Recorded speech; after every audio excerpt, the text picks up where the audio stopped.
I found the note by accident. Or maybe it wasn't an accident at all.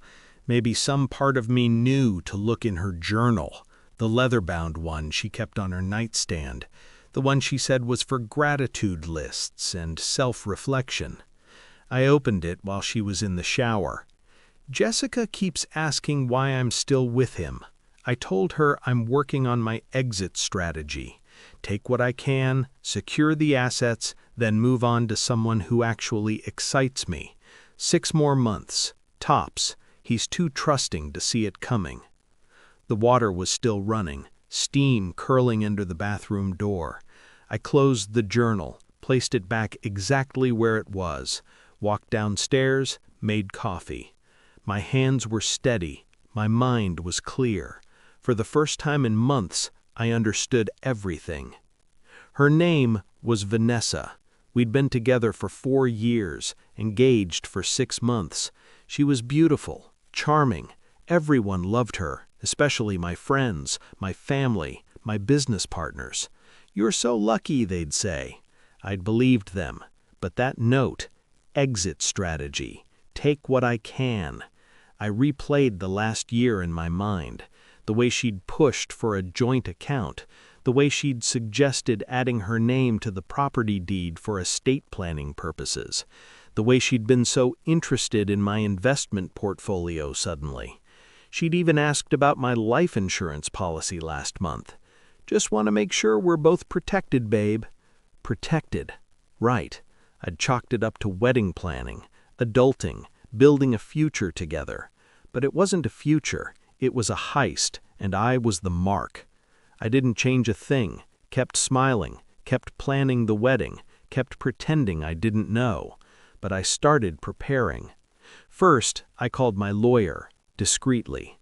I need to protect my assets. Prenup wasn't signed yet. What are my options? He laid them out. Trusts, LLCs, restructuring.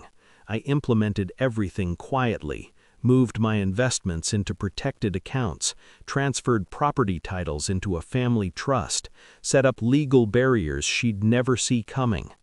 Then I did something more creative. I drafted a fake letter, official-looking, legal letterhead I designed myself. "Dear Mr. Harrison, due to ongoing federal investigation into alleged financial irregularities, all assets associated with your accounts have been temporarily frozen pending review. This includes real property, investment portfolios, and liquid assets. Timeline for resolution, 18 to 24 months. I printed it, left it on my desk in the study, where she'd definitely find it. Then I watched. She found it 3 days later. I was in the kitchen when I heard her gasp from upstairs. Footsteps, fast. She came down, letter in hand, face pale. "Michael, what is this?" I looked up from my coffee, calm. "Oh, that. Yeah, some accounting mess from my business partner. Lawyers are handling it." "Your assets are frozen?" "Apparently, for now." "For how long? Year, maybe 2? I watched her process this, watched the calculations happening behind her eyes. That's insane. Can they do that?" I shrugged. Government can do whatever they want. She stood there, silent, then forced a smile. "We'll get through this together." "Yeah, together."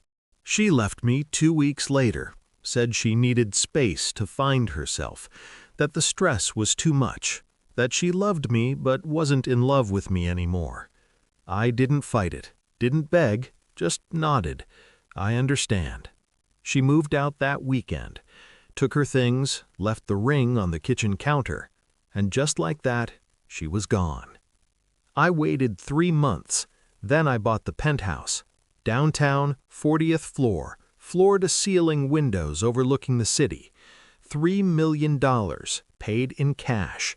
I furnished it, expensive art, designer furniture, the works. Then I threw a party, invited everyone, business partners, friends, family, posted pictures on social media. New chapter, new home, new life. Within hours, my phone started buzzing, friends congratulating me, questions about the investigation. I responded simply, all cleared up. Never was a real issue, just paperwork. Vanessa called that night. I didn't answer. She texted, "Michael, can we talk? I made a mistake. I miss you. Can I come over?" I read them all, deleted them. She showed up at the penthouse 2 days later. Security called up. "There's a Vanessa here to see you, Mr. Harrison. Tell her I'm not available. She says it's urgent." I'm sure it is. I hung up. She kept trying. Emails, calls, messages through mutual friends. Finally, she caught me at a restaurant, walked right up to my table. "Michael, please, just 5 minutes." I looked up from my menu. "Vanessa, I know I hurt you. I was scared, confused, but I realize now that the assets weren't actually frozen." She froze. "What?" "The letter, the investigation. It was fake." The color drained from her face. You lied? I tested you. That's not fair." "Fair?" I laughed. Cold, empty. "You wrote in your journal about your exit strategy, about taking what you could and moving on. I read it months ago." She went silent. "So I gave you exactly what you wanted, an exit. I just removed the financial incentive first." Her eyes filled with tears. I didn't mean." "Yes, you did." I stood up. "Enjoy finding yourself, Vanessa. I already found what I needed to know about you." I never saw her again after that. Heard through friends she'd moved to another city, started dating someone else, someone with less money, more debt. Karma has a sense of humor. I learned something from Vanessa. Not everyone who says they love you actually does. Some people love what you provide, the security, the status, the lifestyle. And when those things disappear, or appear to, so do they. But that's fine. Better to know now than after signing papers. Better to lose a fake partner than real assets. I still live in the penthouse, still wake up to that view, still feel nothing when I think about her. Not anger, not sadness, just clarity. Cold, perfect clarity. She thought she was playing me. Turns out, I was playing a better game.